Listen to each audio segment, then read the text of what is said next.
Pinakitaan ka lang ng modelong sasakyan, kumagat ka na.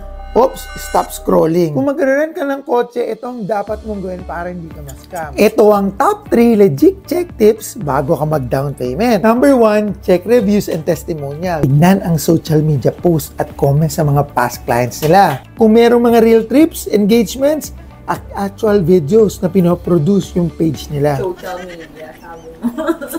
Verify their presence. Puntahan muna ang garage o opisina nila kung kaya mong gawin ito. Pag walang location, hindi nakaregister sa Google Map, red flag yan. Ang mga legit na rentals, may garage yan for sure. Engage and legit check online. Mag-comment o magtanong sa post nila.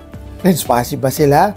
Even kung bagong client ka, may kita mo agad ang history ng mga satisfied clients nila. O basta, huwag kang magsisend ng down payment kaagad-agad. Mag-due diligence ka muna. Napakahirap ma-scam ngayon, ha?